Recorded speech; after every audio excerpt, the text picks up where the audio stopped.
Hallo, dis lekker om weer met jou te kan gesels en dankie dat jy ingeskakel het. Ek het vandag nogal 'n interessante onderwerp wat ek so 'n bietjie wil aanraak. Dis nie altyd so maklik om die egte dinge deesdae te onderskei van die vervalste item nie. Van ver af lyk daai vervalste item nogal genuine, maar is genuine fake. Daai genuine fake goeders wat ons rarig eintlik oral raakloop sien, van skoene en handsakke en horlosies en ons hoop maar so van ver af sal niemand sien dat dit nou nie die real deal is nie. Op sosiale media is ons oorlaai met pragtige foto's met die perfekte agtergrond en daai mooi glimlagte. Want wie wil nou eintlik die opgestapelde skottelgoed wys? Die handdoekversameling op 'n tiener se vloer. Of dik lipsus omdat sy nou net gehoor het sy mag nie met daai kort rokkie uitgaan nie. Niemand wil daai prentjie voorhou van die regte lewe waarmee ons almal deel nie. Ons hou so 'n bietjie daai prentjies voor wat na die ideale lewe kyk. Fakeboek se foto's. Ons pos daai gelukkige glimlagte en die perfekte prentjie, maar die gesegde bo blink onder stink is vir my meer waar as wat ons wil bekenne gee. Want die vraag vir my is dat hierdie valse weerspieëling, wie aanbid ons nou eintlik? Weet, en afgode in Moses se tyd was sigbaar. Dit was ooglopend. Families het sommer hulle eie familie idols gehad. Ons het al heelwat daar gaan lees net. Selfs Rachel het die huisgode gesteel en toe op hulle gaan sit om hulle weg te steek. So, dit was vreeslik ooglopend. Maar ek dink vandag is dit vir ons 'n bietjie moeiliker om te onderskei waar die afgode van ons hart lê. En dat ons trap nogal maklik in daai trap.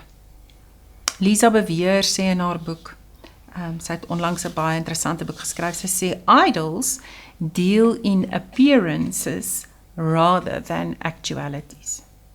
Met ander woorde, afgode gaan meer oor hoe dinge lyk, eerder as wat dit werklik is. En sommige van ons besef eintlik nie eers dat die vyand het met so skelm manier 'n stukkie van ons hart kom steel en 'n afgod kom maak. So soms wil ons dit nie eers aan onsself erken dat hier 'n ding gebeur nie.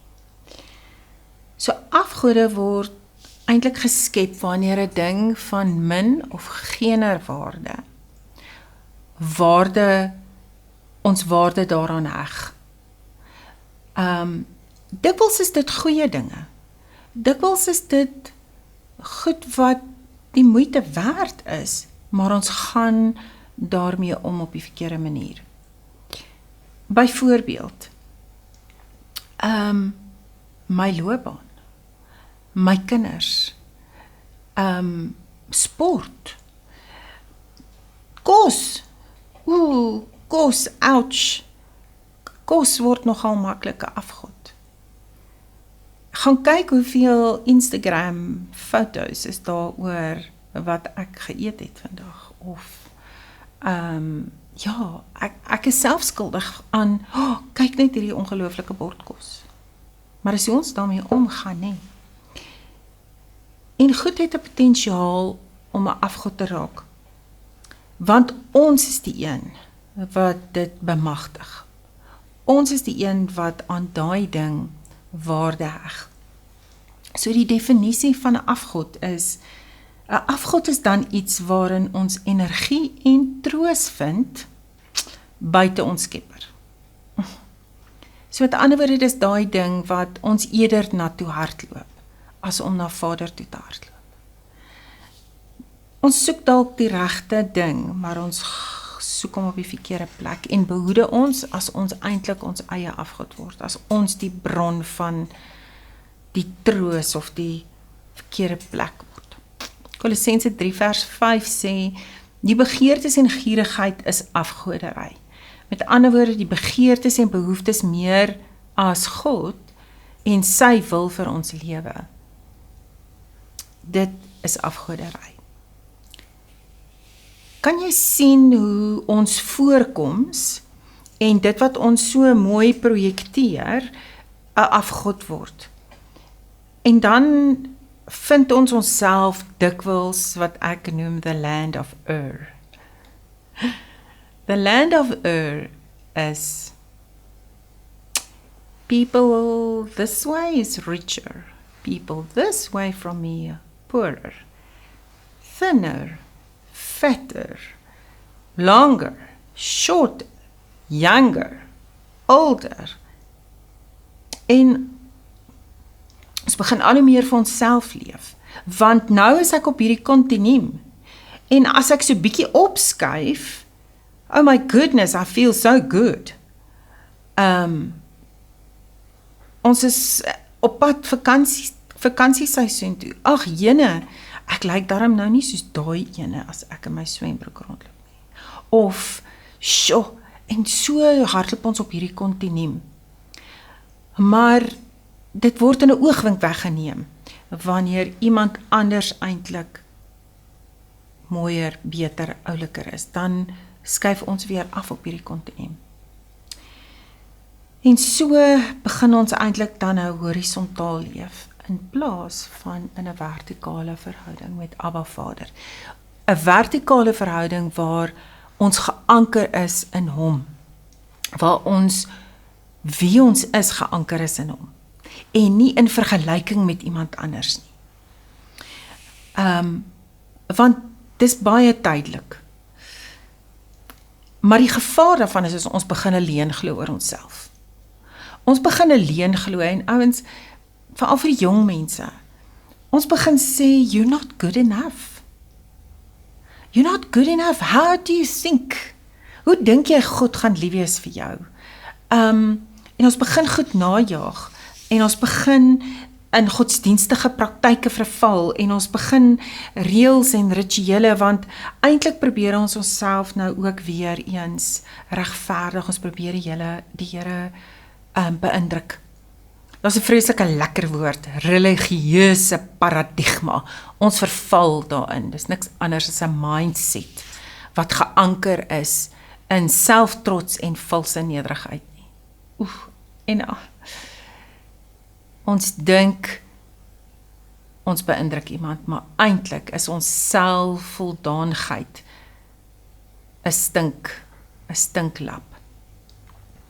En dit weerhou ons om werklik by Abba Vader uit te kom. Want ons is te besig om te dink, wie en wat moet ek nou wees, om aanvaarbaar te wees.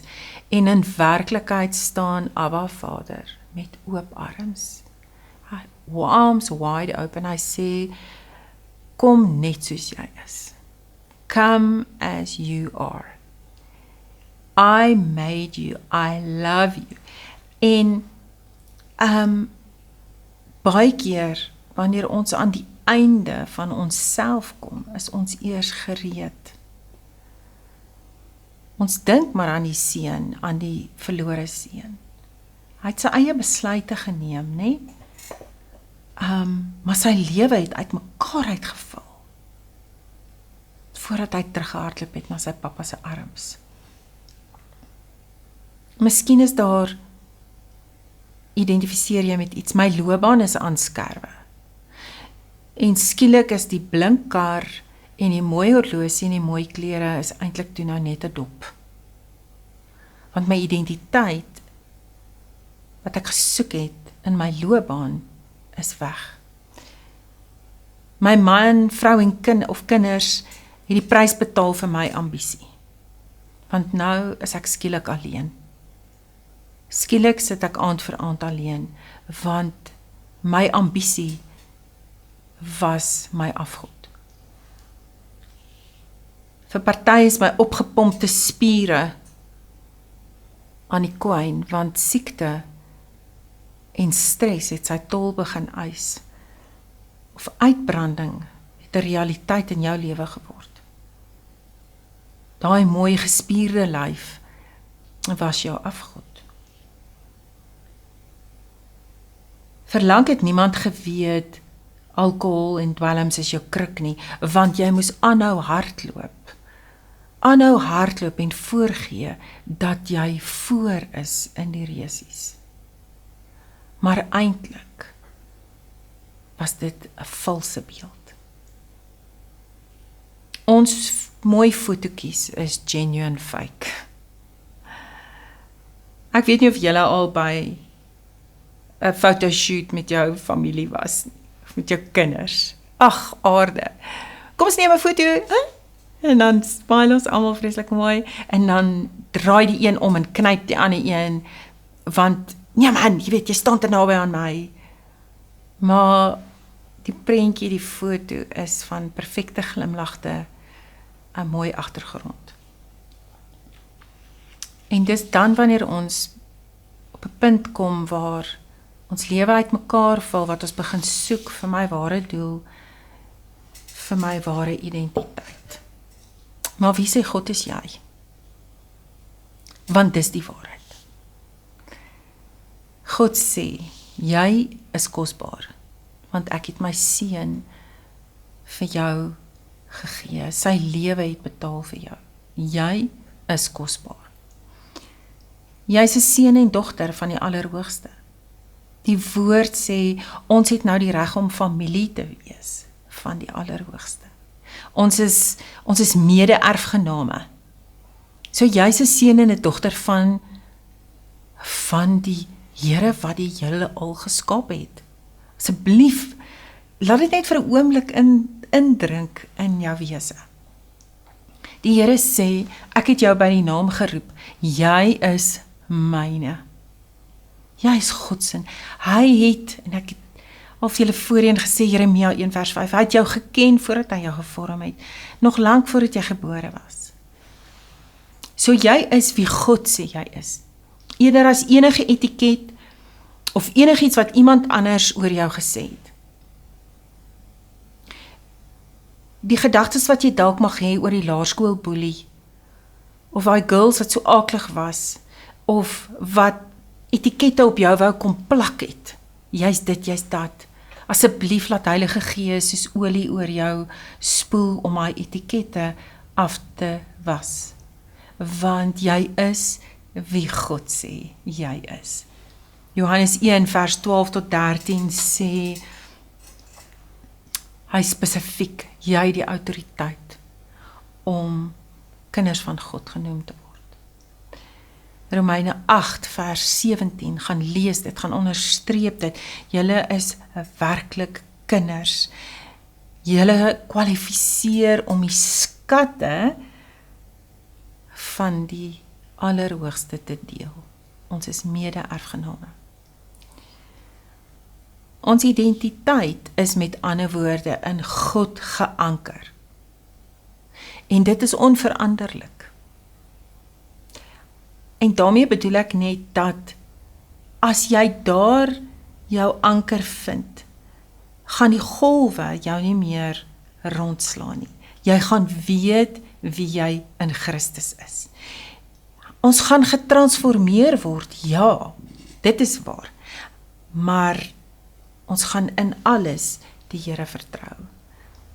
Maak nie saak of ons iewers op hierdie horisontale kontinuum nie aan die wêreld se verwagtinge voldoen nie. Ons gaan onsself bly herinner aan wie sê God is jy. In Efesiërs 1 vers 5. Ag, is my so mooi, ek wil gou vir julle dit lees, ek gaan dit vir julle lees in Engels. Hy sê, for it was always his perfect plan to adopt us as his delightful children through our union with Jesus, the Anointed One, so that his tremendous love that cascades over us. Cascades over us. Dink aan daai olie wat net oor jou drup op die oomblik. would glorify his grace for the same love he has for his beloved one, Jesus, he has for us. Hoor dit. And his unfolding plan brings him great pleasure. Sy plan in jou lewe, soos wat dit omvou en oopvou, bring vir hom soveel vreugde. Spreuke 3 vers 5 sê, moenie op jou eie insig staat maak nie. Trust in the Lord completely and do not rely on your own opinions. With all your heart rely on him to guide you, and he will lead you in every decision you make.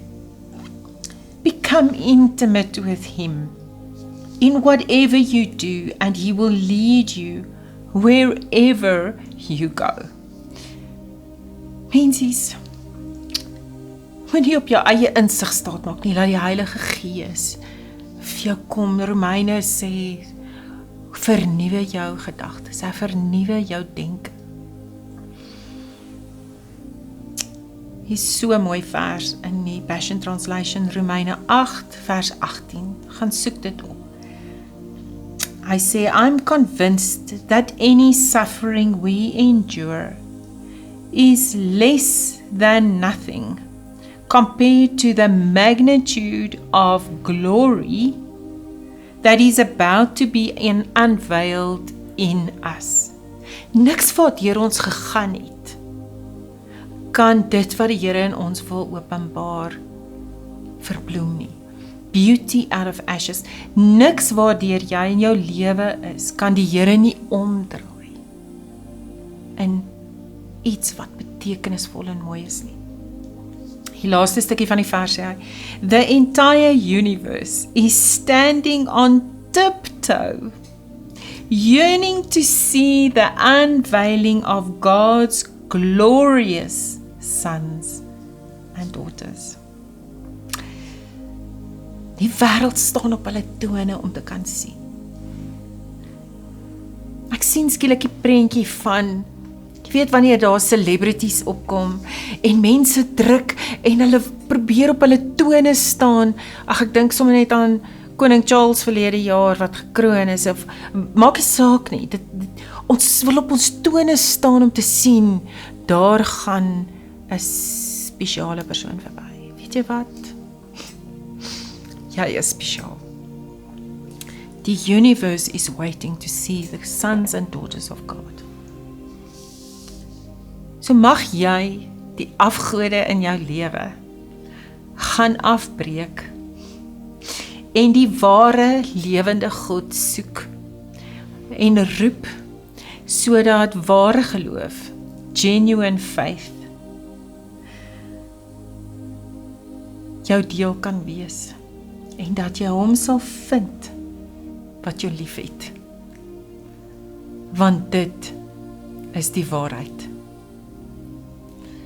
Ek bid vir jou en ek bid dat die Here jou in hierdie boodskap sal aanraak om te weet, hy is lief vir jou. Tot 'n volgende keer.